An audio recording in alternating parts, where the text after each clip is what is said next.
Olá, meus amigos e minhas amigas. Nesse cenário de conflitos militares, nós vamos falar hoje sobre o orçamento militar dos países. É fundamental compreender que as tensões internacionais elas estão em constante mudança, em constante evolução e acabam moldando o panorama global de maneira bem complexa. Tomemos, por exemplo, a situação na Ucrânia. A anexação da Crimeia pela Rússia em 2014 e o apoio ao separatista no leste do país acabaram gerando tensões significativas nas relações entre a Rússia e o Ocidente. Esses eventos não apenas demonstraram a assertividade russa, mas também desencadearam uma série de sanções e respostas políticas por parte dos Estados Unidos e da União Europeia.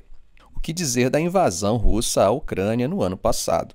Outro caso emblemático envolve a questão dos armênios e azeres, o conflito histórico em Nagorno-Karabakh, que começa em 2020 e agora em 2023 tem um momento de tensão onde os armênios são expulsos da região.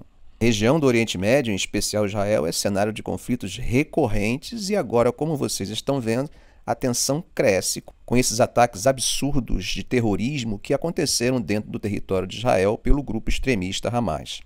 Esses confrontos ilustram as complexas tensões nessa parte do mundo onde questões históricas, políticas e religiosas se entrelaçam. No contexto dos orçamentos militares, a comparação entre os gastos dos países é essencial. Os Estados Unidos, claro, lideram o mundo em gastos militares absolutos, investindo cerca de 877 bilhões em 2022, um montante que equivale a cerca de 39% dos gastos militares globais. Isso reflete a postura dominante dos Estados Unidos em termos de capacidade militar. A China fica como segunda maior economia do mundo e também direcionou cerca de 292 bilhões para fins militares em 2022, marcando um aumento contínuo em sua assertividade militar. A expansão consistente desses investimentos a coloca como um competidor significativo em termos de poderio militar. A Rússia, com sua histórica influência global, aumentou seus gastos militares em cerca de 9,2% no mesmo ano, atingindo 87,4 bilhões. A recente participação russa em cenários internacionais, como a invasão da Ucrânia, acaba contribuindo para essa expansão. Comparando esses gastos em relação ao PIB, observamos as diferentes prioridades dessas nações. Os Estados Unidos, com um PIB de cerca de 22 trilhões, alocaram cerca de 4% desse valor para fins militares.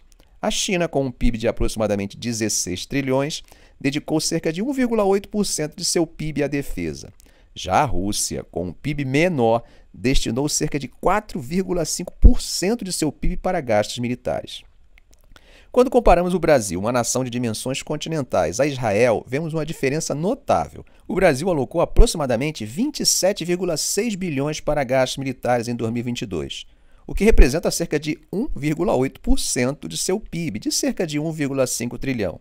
Isso acaba ressaltando a proporção consideravelmente menor dos recursos nacionais do Brasil destinados à defesa, se comparados com Israel, que investiu uma parcela muito mais elevada, cerca de 4,5% de seu PIB em gastos militares.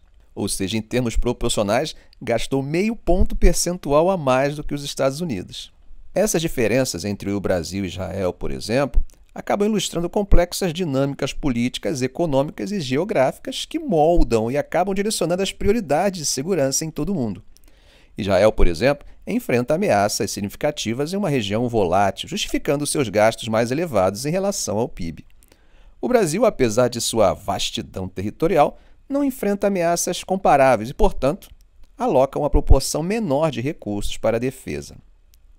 Bom, em uma última análise, o cenário global de gastos militares, caracterizado por crescentes tensões internacionais e abordagens diversas, destaca a necessidade contínua da diplomacia, da negociação e da cooperação internacional. Em um mundo interconectado, a paz e a estabilidade dependem não apenas da capacidade militar, mas também do diálogo e da busca de soluções pacíficas para os desafios globais. A interconexão comercial, econômica, o livre comércio pode contribuir para que haja estabilidade e a paz seja mais duradoura. Ficamos por aqui. Se esse vídeo foi útil para você, faça um comentário, compartilhe em suas redes sociais, dê um like. E é claro, se ainda não for inscrito, inscreva-se no canal e ative o sininho. Ok, gente? Um grande abraço do professor Arão Alves.